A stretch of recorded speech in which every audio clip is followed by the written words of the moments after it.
here we are with another Revitalize and Replant with Mark Clifton podcast. By the way, thank you to those of you who have subscribed. We appreciate that. That helps us market and promote the podcast so more people will tune in. Today, we welcome you to a program we know is going to challenge and stimulate your faith and bless you. Bart Barber has served as pastor at First Baptist Farmersville, Texas for the past 24 years and currently serves as the president of the Southern Baptist Convention. And today, he is our special guest on Revitalize and Replant with Mark Clifton. Join Bart and Mark for a one-on-one conversation about SBC statistics, dying churches, and get your pen and paper ready for this, birthing cattle. So, without further ado, Mark Clifton, it's your show. I'm Mark Clifton, and we are actually, Dan and I are in the home studio today, the Revitalize and Replant home studio from Knobtown, Missouri. That's where the home studio is, and we're grateful to have with us as a very special guest, the one, the only, you know him, Bart Barber, the president, ladies and gentlemen, of the Southern Baptist Convention. Our studio audience is just thrilled. Bart, thank you for the time you've given us right before the SBC to come and spend some time with us here at Revitalize and Replant. Seriously, we're deeply grateful for your time. We're a podcast about revitalization and replanting. So just off the top of your mind and your heart, talk to me about what you think is important about rescuing dying churches, why that matters. What do you think about that? Well, Jesus founded the church and gave his life for the church. And so that makes them very important. And I'll say that, I grew up in a small church that went through some waves of growth and also some times of near collapse, just with changes in the community around them, such as it was, very rural church. And that church, after it would go through times when they didn't think it would make it, when it would be revitalized, before there were people who knew about programs to try to help this, God would just breathe on that church and be revitalized. They went a lot of people to Jesus. Yeah. And, one of those was me. I came to faith during one of those seasons of revitalization at that small rural church. And God called me to preach during that season as well. And so I think that a church that preaches the gospel, is faithful to the Lord, is always brimming with potential. God changes the world through institutions such as that. And we ought not to give hope away whenever there's something that has that much potential in front of it. I agree. We say all the time, Jesus has a plan for every church. He's not looking at any church going, hey, I don't know what to do about that one. It's a mess. He knows what to do. And as long as there are people to be reached, a community to be reached, there's a need for the church there. And, Southern Baptist, we see about 800 SBC churches that cease to exist every year for one reason or another. Many of them simply close their doors. And Bart, most of those are not in rural, unpopulated areas.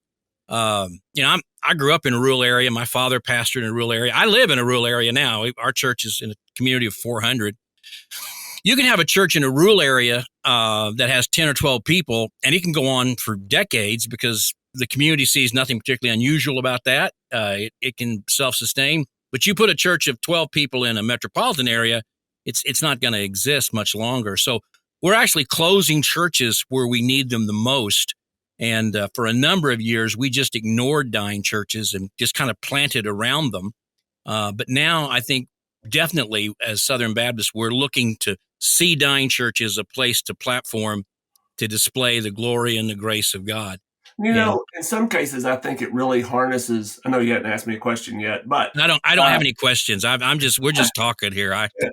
You actually think I planned for this? You think we write things out? I mean, no, not really. Go ahead. I want to tell you a story about FBC Farmersville's engagement in a replant, and I think it shows that you can harness people's past emotional connections to a church that you're trying to replant in ways that may be unique to a replanting sort of circumstance. We were on vacation, and of course, I think everybody who's listening to your podcast who's a pastor will be familiar with the fact that 6 hours after we left home for vacation, somebody died. Yep. And in this case, it was actually a pastor who had been like a mentor to me, someone very close to me. And I knew we had 2 weeks of vacation planned, and I knew that I was going to need to go back for this funeral.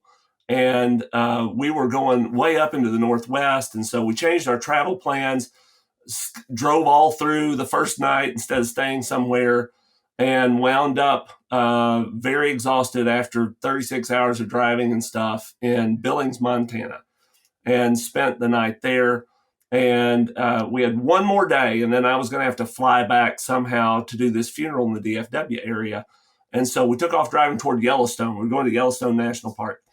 And I told them, I said, I've almost got my arrangements made. It's hard to find flights out here, and I need a car and whatever else. And when we leave Bozeman, headed down into Yellowstone, I think we're going to lose all cellular communication capabilities, and I've got to finish all that. So we need to stop in Bozeman and wait for a while. So my father-in-law said, I'm thankful that we're going to get stopped in Bozeman, because way back in the 70s, he had a ministry. He lived in Nashville. My wife grew up in Nashville. And he had a ministry of buying old vehicles, old buses. And he and a friend who worked on cars, grew up on a farm, knew how to turn a wrench, they would refurb these buses and then give them to churches for bus ministry in the 70s. And he said, I drove all the way up here from Nashville and dropped off a bus at a church in the 1970s. And I'd like to check in on that church and see how they're doing. So we go looking for it. He remembered exactly where it was. Yeah. And so we drove up to find it, and there was the building. Yeah. And the sign, but the sign had no letters on it. And there's one car that was parked under, next to the door, under the overhang, next to the door. And so we pulled in and walked in. Here's what we discovered. The church had nearly gone out of existence. They had decided to replant it. The replanting had started without a replanting pastor. They just had a couple from Oklahoma with a banker and his wife, who felt God calling them into missions. They found this need in Bozeman. They moved out there just to be members of this church, to replant it. They had just found a pastor. The pastor was a guy named Sean Stevenson. He and his wife, Lydia, had been IMB missionaries to Poland. And I guess Montana, they were the only people who could come to Montana to warm up. But we found them. They had been living in the church building. We showed up on the day they were moving out. A day later, we would not have found them. And his wife, Lydia, was related to a guy my dad had played baseball with in high school. And we discovered what was going on, and we went on vacation. We were not going to find a church replanting opportunity for FBC Farmersville to invest in. But because of the past emotional connection, my wife had ridden with her dad to that church in Montana. That is cool. And because of the emotional connection to that former church, with a universe of opportunities to go in and plant somewhere, we said, we want to be a part of this. We want to help you.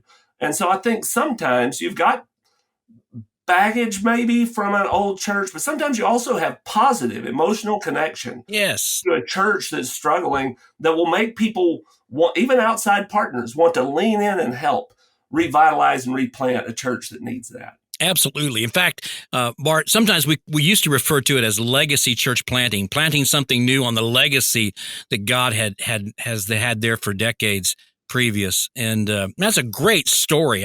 So good to hear that. I love the way those divine appointments take place. And again, it's just an example that Jesus has a plan for every church. He knew you would be there. He put all those things together. I love the story about the bus ministry and the bus. And I'm old enough, man. I spent most of my teenage years at church on a bus. It's like that's about all I did. We had bus ministry at our church, and every Saturday. Yep, same thing. Okay, let me ask you a couple of quick questions here. I appreciate that, man. I really do. Obviously, the people are talking about the numbers. The decrease in church membership and number of churches sliding, but yet increase in baptisms, increase in attendance. Talk Talk to our audience a little more about that. Unpack that. How do you see that? What do you think that foretells for us? I don't see how you can get bad news out of an increase in baptisms. I think in the end, that probably corrects a lot of things. I'll tell you, at FBC Farmersville a couple of years ago, we were in a position where we're putting money in the bank every year, but we weren't reaching people nearly as effectively as we wanted to. And we've got a year right now where we're running at a slight operating loss for the year because we made some changes to our budget to add some things to try to reach people. And we're on track for the highest number of baptisms we've ever had. And when I go in and do reporting at congregational business meetings for that, I say, this is a good deal. It's a good trade for us to be able to do this, because if we share the gospel, win people to Christ, and baptize people, God will take care of our finances in the long term. And in the same way, I think if we continue to plant new churches and continue to reach people with the gospel and continue to revitalize our churches, a decrease in membership at a church doesn't hurt a church. A decrease in attendance can hurt a church, but a decrease in membership numbers does not. And an increase in baptisms, you show me a church that is baptizing more people, and I'm telling you, I'm optimistic about what the future is going to be for that church. So I think the analogy here is just to say, I don't look at our operating at a slight loss this year, a planned loss for FBC Farmersville, to say we wanted to spend a little more money and reach more people, and we've succeeded at both. And so I don't look at that and say, it doesn't matter that FBC Farmersville's operating at a loss. I just look and say, it matters so much more that we're adding a bunch of new families and that we're baptizing a bunch of new believers, adults and children, and good things are happening all around. Those things matter so much more. And in the same way, I would say that that it matters how many churches are in the SBC. It matters when we lose churches. It ought to motivate us to be really excited about replanting and revitalizing churches. But one of the measures of revitalization in our churches is the fact that we're baptizing more people, and that we see increased attendance. And so on the whole, all those numbers matter, but we should emphasize the ones that matter the most. Yeah, I totally agree with that. I think given the strong cultural headwinds that we are facing, to see an increase in baptisms is truly a movement of God. I mean, completely. And also, Bart, I've been in this work for over 40 years. I used to do all church planting for the Home Mission Board and North American Mission Board. And man, nobody was interested in dying churches. Nobody wanted to talk about dying churches. Nobody wanted to go to a dying church. And now when I'm on seminary campuses and out at state conventions, I get all kinds of some of the best and brightest that Southern Baptists have who really are interested in going to a dying church and seeing it come back. And I mean, God is up to something, or he wouldn't be calling so many great young men to go to dying churches. And we're seeing time after time these churches that look totally hopeless in the midst of incredibly strong cultural headwinds coming back. And I really think that's a story that most Southern Baptists aren't fully aware of. We're talking hundreds of these in the last few years that absolutely would be gone. We got Assembly of God, American Baptist, Nazarene, Free Will Baptist. They've all reached out to us recently and said, how are you guys doing this? What that's a totally different thing to see churches come back to life. And so what are your thoughts really about the importance of that as far as the Southern Baptist Convention? You know, 90% of our churches are less than 200, and a number of them, I think over 50%, are somewhere around less than 65 or 70 in attendance. And so if they get too much smaller, then they get into what Rayner calls a death spiral. So it's really important we pay attention to these, because they're in neighborhoods, they're in communities. We've got more Southern Baptist churches than we have Starbucks or McDonald's. They're everywhere. And yet, I don't think we fully understand the impact that those churches could have if they're truly revitalized in making disciples. So let me say, first of all, those are some of the most exciting stories that I read in Baptist Press or in our state paper when they talk about smaller churches that have a new wind in their sails, that are winning people to Christ. Fact is, all of our churches have lost people all around us, no matter how long your church has been there, because there's a new generation that comes to be born in your community every few years, right? That still have a chance to hear the gospel. And so those churches are needed. I'll tell you, as somebody who's studied Southern Baptist history, church history, there was a powerful desire in the mid 1800s, late 1800s, to look at the map and make sure that there was a Southern Baptist church proclaiming the gospel of Jesus Christ close enough to where everybody lived that they could go and encounter the gospel there, and could be a follower of Jesus Christ.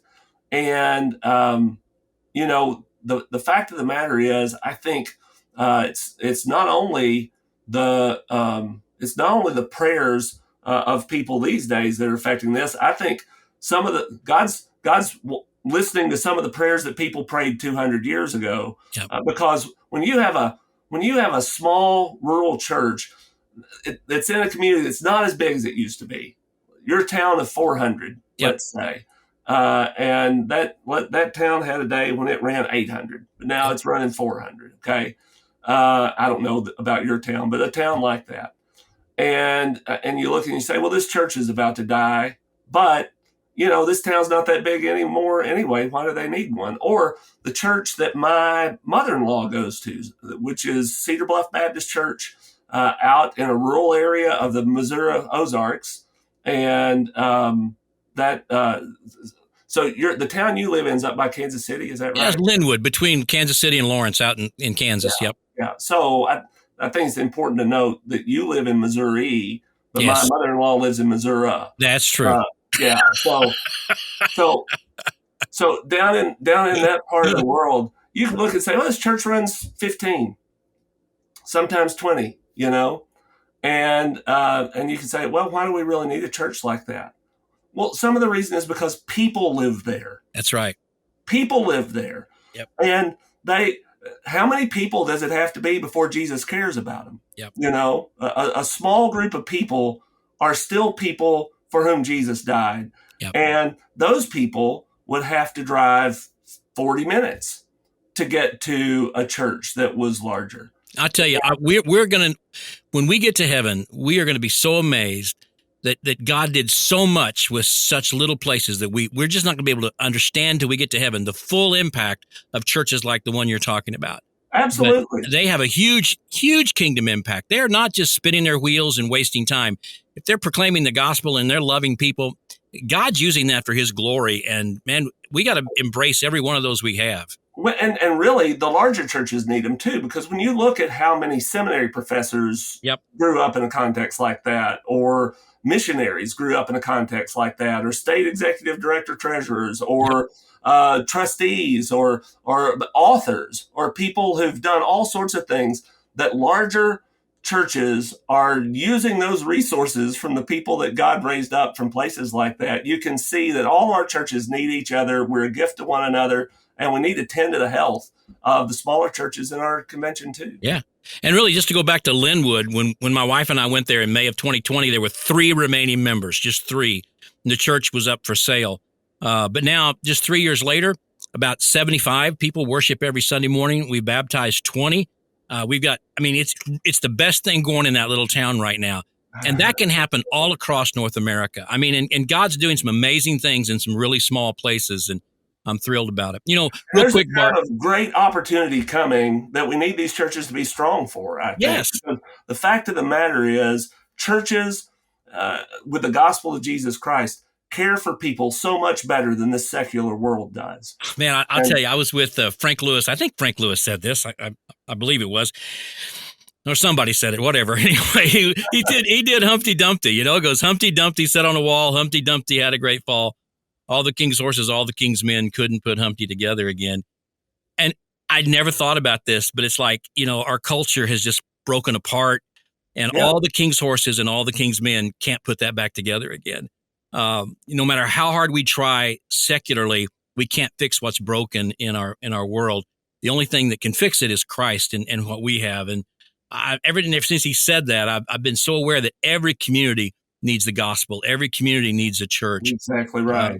Hey, we talk about several things, and we're about to wrap it up here, but we talk about several things that revitalization pastors need. And one of them is pastoral grit, an ability to stay in a place, love the people through all kinds of difficulties, lean into the awkward, lean into the difficult, and not leave and still stay on a track. You've done that at Farmersville. Talk a little bit about the importance of pastoral grit in ministry and how that looks and what God can do with someone who develops that. And basically, how do you develop that?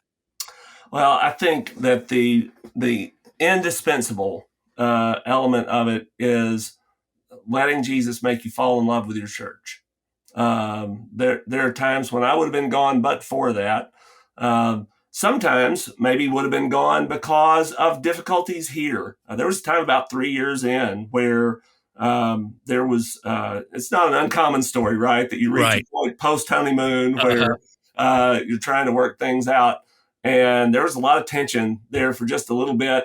During that time, I was in the middle of PhD studies and a lot of stresses on my mind and in my life and my calendar and everything else. And on top of that, the church had a long tenured pastor before me who'd done an amazing job, and they were dissatisfied in some ways. And it would have been easy to leave at that time just because of negative things that were happening here. And also times later on when I just had things were fine here, but other opportunities came along. I talked to a church, and we were very seriously having a conversation at that point, and they were down to 2 candidates, and the search committee chair had pretty much said, "You're the one candidate we think. We just want to do this last interview." And so I went there and I sat down and interviewed with them. And in the middle of our conversation, by the way, I do not advise this. This is not the right way to conduct an interview. But in the middle of our conversation, I just looked up at them as I'd been talking about some of the things that we'd been through, some of the ways the church had carried my family through crisis and whatever else. I looked at them and I said, "You know what? The fact of the matter is, there's just no way on earth you're a better church than the church I'm at right now."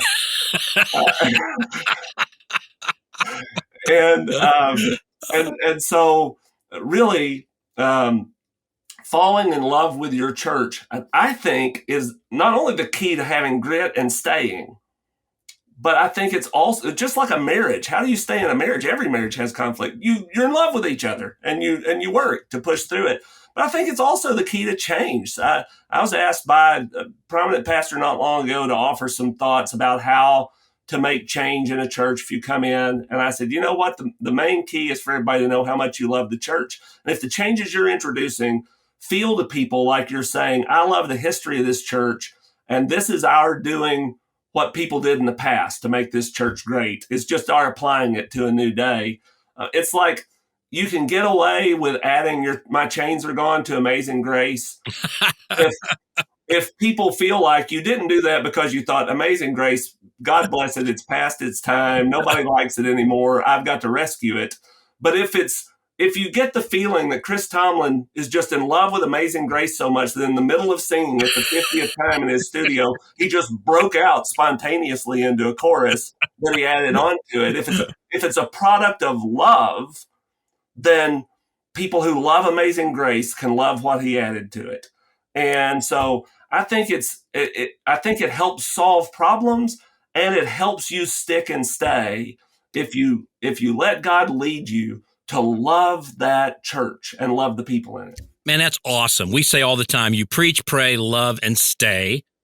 And again, you're so spot on. Jared Wilson always says you have to love the church you have, not the church you wish you had. Yep. And man, if you love the church, and the way you love the church even more is to love Jesus more, because it's his church.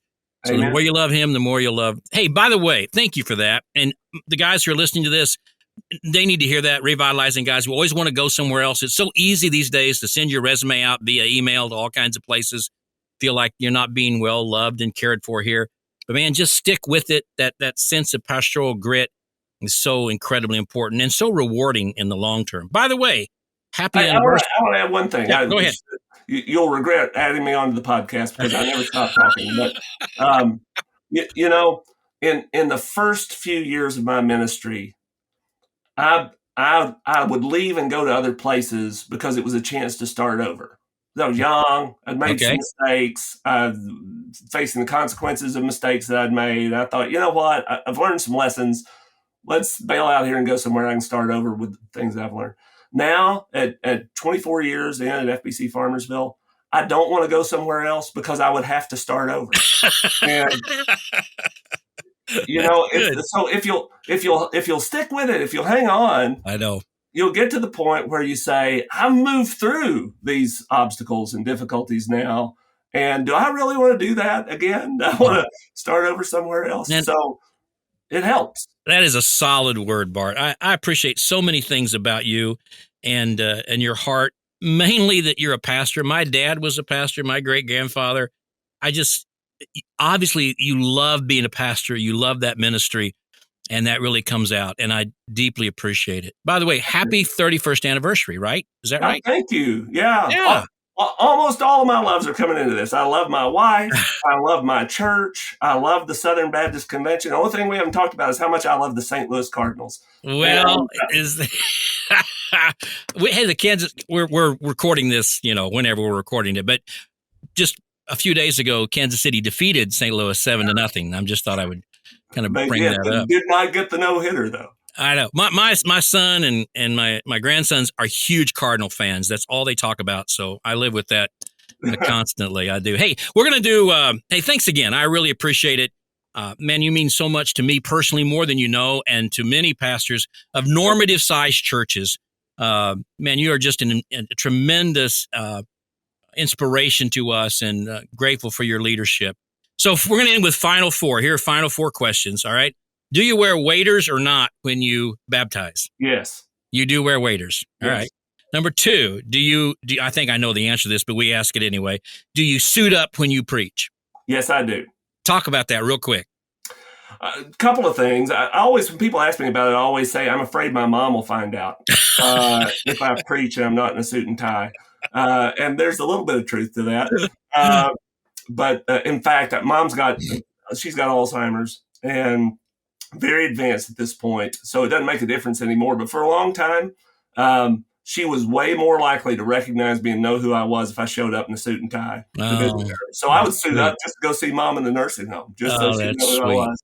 That is sweet. But seriously, I started preaching when I was 15. And in rural churches in Northeast Arkansas, I didn't need to try to look younger. I got you. And so it's just something that's been kind of a part of who I am and have been for a long time. And all right. I'm comfortable in it. All right. Third one. Do you preach from a pulpit or from like a high cocktail table? Guys, we have a pulpit that has been in our worship facility for decades and decades and decades. Right. And then the last one, Southern gospel or bluegrass? Which would it be? Bluegrass. Bluegrass. Oh, you're the man after my own heart. And cattle, by the way, one of the guys at my church, it has a cattle operation, and he raises gilfies, these wonderful red gilfie. He's got a lot of gilf. What do you raise? What do you have? Santa Gertrudis, which is a better breed for down here. They were developed on the King Ranch in Texas. They're very tolerant of the heat and resistant to disease. And as a pastor who's got cattle, I'll tell you what, one thing that matters is that they almost never need help calving, because if a cow's trying to calve and having trouble on a Sunday morning when I need to go to preach, she's just not going to make it, because I can't be out there. So, all right. And can you finish this? How much of it can you finish? This is the last thing we always ask. As a royal ambassador, I will do my best. I was never an RA. I don't know. Oh, so our little church was just too small. Okay. And our community, we had Cub Scouts for about 6 weeks until the den mothers gave up on us. Right. And so we really didn't have any institutions like that in my growing up. Oh, well, I miss Royal Ambassadors. It's where I learned about missions. It's where I learned about missionaries. And I miss it a great deal. So anyway, hey, thank you for being with us today on this episode of Revitalize and Replant. And man, we're glad to have you. Thank you for what you do. And man, subscribe. And hey, Dan, take us out, as they say. Wow, this has been one of those programs where you learn so much. We might have to change the name to Revitalize, Replant, and Refarm. But thank you so much, Bart. This has been so informative. And as I was listening, I was thinking, wow, what an encouragement for pastors who are dealing with just the sense that they're alone in this. You've been through that, and you certainly spoke to that. So thank you so much. For those of you who've been listening, thank you for listening. Please subscribe and let your friends know about it. If you have any questions or comments, please feel free to get in touch with us, and we'll try to follow up on that. We are on Tuesdays and Thursdays, so those are the schedules for listening to the podcast, and so you can set your calendar and your clock for that. Thank you so much for listening to Revitalize and Replant with Mark Clifton. See ya. That wraps up another episode of Revitalize and Replant with Mark Clifton. And special thanks to Bart Barber, the president of the Southern Baptist Convention, for joining us today. If you'd like to learn more about revitalization and replanting, please join us August 28th and 29th at the National Replant Summit in Alpharetta, Georgia. The program includes H.B. Charles, pastor at Shiloh Metropolitan Baptist Church in Jacksonville, Florida; Tim Booker, Dean and Professor of Evangelism and Church Growth, Billy Graham School of Missions, Evangelism and Ministry at Southern Seminary; Jeff Chang, Curator, Spurgeon Library, and Assistant Professor of Historical Theology at Midwestern Seminary, as well as Mark Halleck, Brian Croft, and Mark Clifton. 2 days packed with information and encouragement on your renewal journey. Register at churchreplanters.com. And be sure to always join us here each Tuesday and Thursday for brand new episodes of Revitalize and Replant with Mark Clifton, helping you discover Jesus' plan for your church. So long.